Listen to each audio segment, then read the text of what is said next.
How to delete or remove WhatsApp group permanently. Hi everybody, welcome back to our channel. In this video, I'll show you the ways to permanently delete a WhatsApp group.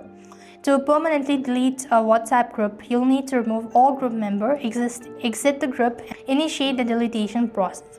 So here, what you have to do is open up your WhatsApp application and locate the group, and then you want to go ahead and click on this username or the profile, and here you want to go to the member section.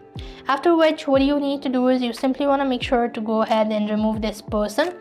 And once you've removed everyone, each and every one, then simply click on exit group.